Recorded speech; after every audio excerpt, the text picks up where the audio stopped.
Hey guys, so this is going to be the second edition to our zodiac series, the shadow sign of each male of the zodiac. We're going to do the female after, but I wanted to take on the males first.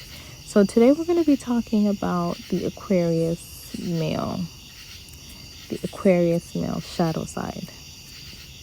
So now when most people think Aquarius, a lot of people don't think shadow because like they're just so surface level. They just like to hang out. They're just really chill. They're not like deep or dark or anything like that. They're an air sign. So the air signs are Libra, Gemini, and Aquarius. And with each element, earth, air, water, and fire signs, like they're the youngest ones, the ones in the middle, and then the oldest ones. So Aquarius is the mature, the eldest of the air signs. So that's about communityship and all about leaving legacy in a way through one's community.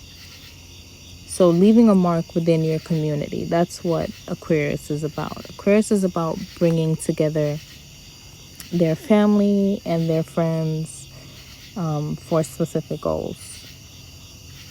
So the shadow side of that, like if you're a female who's perhaps a water sign, like Pisces or Scorpio, and you need someone that's willing to give you their undivided attention, like that type of merging, all-consuming kind of love, you might not find that with the Aquarius man.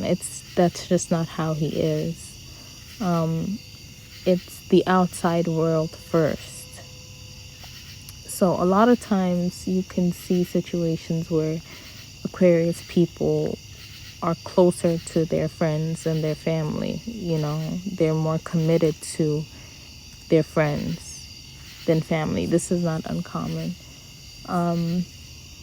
They're not biased in that way. They look at friends on the same level as them, depending on how close you guys are. Do you know what I mean? You being blood related to them is not necessarily going to make them act other than, like, they have their own idea of what's just and what's fair. So, like, going back to what I was saying about the water sign female, if you're looking for that type of all-consuming love where you guys cocoon and like are merging and all those things, you're not going to get that kind of transformative love with an Aquarius man.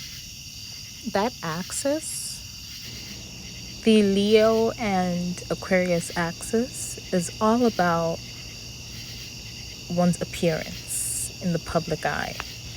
All about Leo is more about like internally wanting to be like the star of the show all the time, but for Aquarius it's outwardly. So it's like my crew, me and my crew, they want to share the spotlight, but they definitely are all about socializing and all of those things. So it's a positive or a negative thing. It depends on like if you gel well with that kind of person. So another thing about Aquarius is, on the shadow side, is that they can be rather detached. So especially if they've had like a rough childhood, they can be kind of cruel. Aquariuses are known to be bullies in a way. They were 9 times out of 10 treated in such a way when they were younger, so it's much easier for them to just take on the role of the bully and be like, well, handle it, pretty much.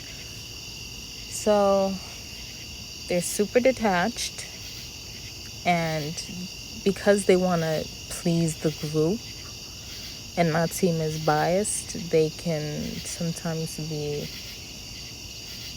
even more impartial to a fault, simply to prove how down they are and all those things. I'll do a separate video about that, but I think you catch my gist.